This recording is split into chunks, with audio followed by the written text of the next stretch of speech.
Зохих хариултыг авлаа. Тэгээ ер нь л боловсролын багц хуульд шинжилтийн өөрчлөлт оруулах ажлаа яам маань яараарэ. Энэ бол цаг хугацаа хүлээх асуудал биш ээ гэж ингэж бодож байгаа. Энэ хуулийн шинжилэлт өөрчлөлтөөрөө 9 сарын 1-ний хичээлийн шинжил эхлэхэд энэ яригадаад байгаа тулгамдаад байгаа гол зохицуултуудаа хийх нь чухал баха. Энэ дээр бол бас одоо бидний хувьд бол дэмжиж ажиллах бүрэн боломжгүй. Харин энэ хуулийн хэлэлцүүлгийг бүр хөдөө орон нутгийн сумын багш, сургууль хүмүүжүүлэгч, эцэг эхчүүдийг оролцсон нэгдсэн судалгаа түүхтэйгээр хийх нь чухал шүү. Ер нь бол бас энэ дээр анхаарахгүй бол хөдөө орон нутгийн боловсролын асуудал асар хүнд байна л да.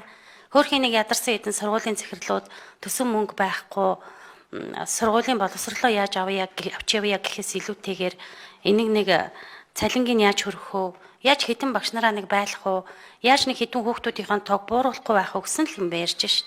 Тэгэхээр энэ өөрөө сум орон нутгийн удирдлага, аймаг орон нутгийн удирдлагуудын одоо төвшөнд бас анхаарал татж байгаа гол асуудал энэ дээр орон нутаг, сум бүх төвшөндөө боловсролын салбар мөн одоо тэр төрийн удирдлагын төвшөнд анхаарлаа хандуулж ажиллах ёстой ажил чухал байна гэдгийг хэлье.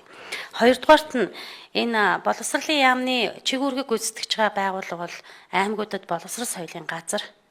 Энэ боловсрол соёлын газрынхаа энэ арга зүйч нарын энэ талаар жоохон анхаараач. Чадамж муу байна. Нөгөө талаараа асар их ачаалтай байна.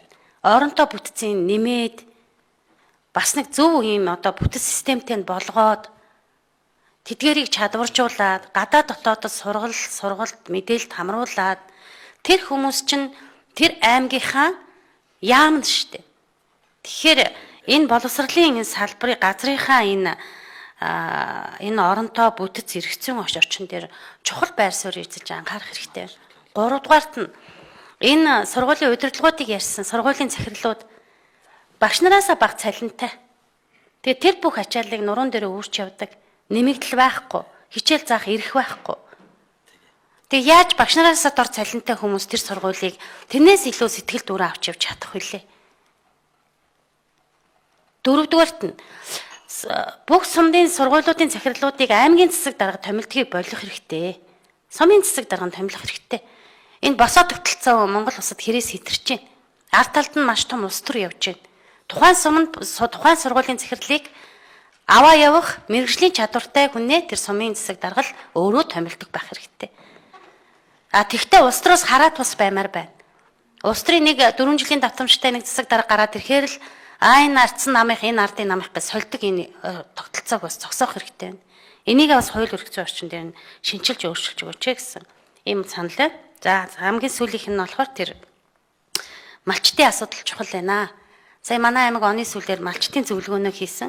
Малчтын зөвлөгөөнд ирсэн малчтын бараг 100% санал наадах юм байж. Тэгээд энэ 6 настай хүүхдээ авч яваад ээж нь аймгийн төв рүү ордог. За ард нь нэг өрх толгойсон эрэгтэй малчин гэртээ үлддэг. Ингээ гэр бүлийн салалт нөгөө талаараа залуу малчдаг гэдэг энэ одоо тэр малчтын тэр одоо ахуй амьдрал бол бас хайр хоцорч байна да. Энэ нийгмийн тогтолцоотой бүтцтэй системтэй холбоотой. Эсвэл одоо 2 талтай 3 талтай л. Эсвэл 7 наснаас нь бүгдийг чигдэх юм уу? Эсвэл ямар байдгийг бас энэ дээр бас анхаарлаа хандуулж байгаа хаа гэж бодож байна. За тэгээ амжилт хүсье.